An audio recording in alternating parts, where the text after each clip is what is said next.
इस वीडियो को जरा गौर से देखिए। अगर देख लिया हो तो एक बार कान लगाकर जरूर सुनिए। क्यों रखा है? डीजल क्यों बैठ रहे हो चला के इसको? पीएम तो आह्वान कर रहा है कि डीजल बचाओ। कितने बड़े आदमी हो आप? थोड़ा सा हाथ उठ दो तो। बिना एसी नहीं रह सकते गाड़ी में। लिखो आप इसको। नहीं, क्या आइंदा से नहीं होगा यार। आप बैठे हो ऊपर की तरह, बैठ गाड़ी एसी चला करके। कितने बड़े आदमी हो आप, बिना एसी के नहीं रह सकते? क्या आइंदा नहीं होगा यार? आप बैठे हो गाड़ी में एसी चला करके। पीएम तो आह्वान कर रहे हैं डीजल बचाओ। देश की जनता से मेरा सवाल यह है कि क्या एसी में बैठने का अधिकार सिर्फ अफसरों को या बड़े लोगों को है? एक बेचारा सिपाही या ड्राइवर 2 पल के लिए गाड़ी में एसी चला करके बैठ गया तो क्या उसने कोई राष्ट्रद्रोह कर दिया? हो सकता है उसके साहब ने बोला हो कि गाड़ी चालू करके रखना, बहुत तेज धूप है, मैं आऊंगा सीधा एसी में बैठूंगा और निकल जाऊंगा। लेकिन कुर्ता पहने यह साहब उसे हड़काने भर में रत्ती भर भी कमी नहीं छोड़ रहे। ये हड़काने वाले साहब हैं राजस्थान के पर्यावरण मंत्री संजय शर्मा। पर्यावरण की तो क्या स्थिति है, शाहबाद के जंगल कट रहे हैं, चंबल मर रही है, आप देख ही रहे हैं। लेकिन शर्मा जी वाह, आज तो आपने पीएम का दिल जीत लिया होगा। अब दूसरा सवाल, क्या इस देश का कानून व्यक्ति और पद देख करके काम करता है? एक गरीब और कमजोर आदमी कुछ करे तो वह अपराध, और पैसे वाला, ताकतवर और आला अफसर वही काम करे तो चुप्पी। राष्ट्रद्रोह तो सीबीएसई के बच्चे भी कर रहे हैं अपनी कॉपियां मांग करके। या मैं नहीं कह रहा, सरकारी मीडिया संस्थान का एक एंकर यानी दूरदर्शन का एंकर अशोक श्रीवास्तव कह रहा है। 12वीं के छात्र वेदांत की सिर्फ इतनी सी गलती थी कि उसने सीबीएसई से अपनी फिजिक्स की कॉपी मांग ली। उसे लगा कि बोर्ड ने जो उसे कॉपी भेजी है वह उसकी नहीं, उसकी हैंड राइटिंग मैच नहीं कर रही, इसलिए दोबारा कॉपी मांग सकता है। उससे गलती ये हो गई कि उसने एक वीडियो बनाया इस सारे मामले पर और उस वीडियो को उसके भाई ने सोशल मीडिया पर अपलोड कर दिया। फिर क्या था, देशभक्तों का जोश इतना उबाल भरा कि वेदांत की राष्ट्रीयता तलाशने में लग गए। कुछ ने तो उसे पाकिस्तानी तक करार दे दिया। अशोक श्रीवास्तव अपने एक्स पर लिखते हैं कि पाकिस्तानियों ने भी एग्जाम दिए थे क्या? अशोक श्रीवास्तव, अगर आपको यह नहीं पता कि सीबीएसई भारतीय परीक्षाएं आयोजित कराने वाला एक बोर्ड है, भारत में काम करता है, भारतीय बच्चे इस बोर्ड से परीक्षाएं देते हैं, स्कूलों को, भारतीय स्कूलों को इस बोर्ड से मान्यता मिलती है।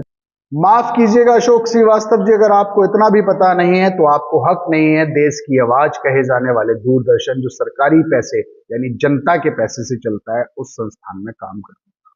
गजब करते हो मियाँ, कोई एक सवाल क्या कर ले सीधा पाकिस्तान पहुंच जाते हो। आइए अब मैं सबसे पहले वो वीडियो दिखाता हूं जो वो वेदांत ने अपलोड किया, जिसके बाद ट्रोलर आर्मी ने उसको पाकिस्तानी कह करके ट्रोल करना शुरू किया। वीडियो देखने से पहले एक और बात बता दूं कि बोर्ड ने अपनी गलती मान ली है और दोबारा वेदांत को कॉपी भेज दी है जो उसकी अपनी है। आइए वीडियो देखते हैं।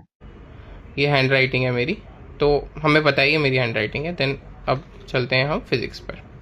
फिजिक्स में क्योंकि मेरे मार्क्स कम आए थे and I was not expecting it, that is why I applied for photo copy of the answer sheet. But जब मैं फिजिक्स की शीट खोली तो आई वॉज शॉक्ड, बिकॉज ये देखिए फर्स्ट शीट पर मेरा रोल नंबर है, ये मेरी राइटिंग है, आई कैन आइडेंटिफाई। बट जब मैं नीचे जाता हूँ तो ये मेरी आंसर शीट ही नहीं है, because this is clearly not my hand writing. ये मुझे भी पता है, और अगर किसी को प्रूव भी करना हो तो वो इन दोनों आंसर शीट से टैली कर सकता है। तो मुझे आप ये बताइए कि ये गलती किसकी है कि हम लोग अपनी पूरे साल मेहनत करते हैं और उसके बाद पेपर देकर आते हैं और आप मेरी आंसर शीट किसी और के साथ एक्सचेंज कर देते हो। मेरे नंबर कहाँ हैं? जो मैंने मेहनत करी, मैंने लिखा, वो कहाँ है? I was expecting very good marks and I got only 50%। वेदांत का इकलौता वीडियो नहीं, इस तरह के तमाम वीडियो तैयार रहे हैं। एक बच्ची तो गुहार लगा रही है, जरा इसको भी सुन लीजिए। मेरा फर्स्ट पेज बस मेरा है, जो नीचे की जिस बच्चे की स्कैन हुई है हमारी ना राइटिंग मैच हो रही है ना कुछ। अकेला वेदांत ही इस अराजकता का शिकार नहीं है, हर चौथा बच्चा अपनी कॉपी निकलवा रहा है। और चौंकाने वाली बात तो यह है कि सीबीएसई की अनगिनत गलतियां लोगों के सामने आ रही है। अब बोलो भाई, क्या सारे के सारे बच्चे राष्ट्रद्रोही हैं और सिर्फ देशभक्ति का ठेका सीबीएसई ने ले रखा है, जो करोड़ों बच्चों की जिंदगी से खेल रहा है? पर्यावरण मंत्री संजय शर्मा हो या फिर अशोक श्रीवास्तव, सभी एक ही चक्की का पिसा हुआ आटा खा रहे हैं। इसलिए जो उस चक्की को चलाने वाले पर सवाल उठाएगा उसे वो राष्ट्रद्रोही करार देंगे।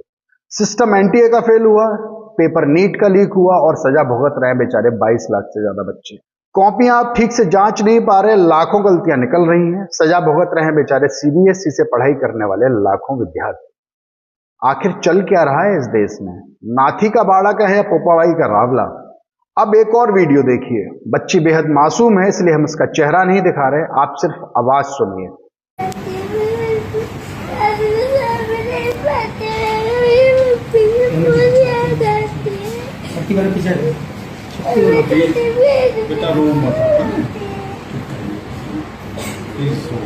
ये बच्ची गुहार लगा रही है हाकिमों से कि मेरी माँ से मुझे मिलवा दो। रात को नींद नहीं आती है उनके बिना।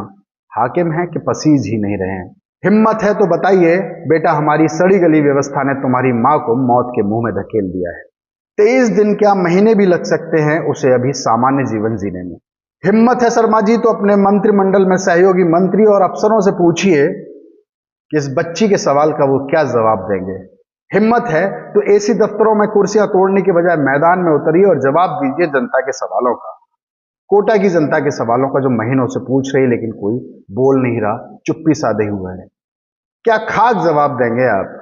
स्वास्थ्य मंत्री गजेंद्र सिंह खीमसर आए थे, दूसरा सवाल पूछते ही भाग खड़े हुए, सामना नहीं कर पाए सच्चाई का। जो अफसरों ने रटाया वही पढ़ा। अरे जिस देश में 23 दिन बाद 5 लोगों की मौत और 6 लोगों की किडनियां फेल होने की वजह नहीं पता चल सकती, उस देश उस राज्य की सरकार को चुल्लू भर पानी में डूब मरना चाहिए।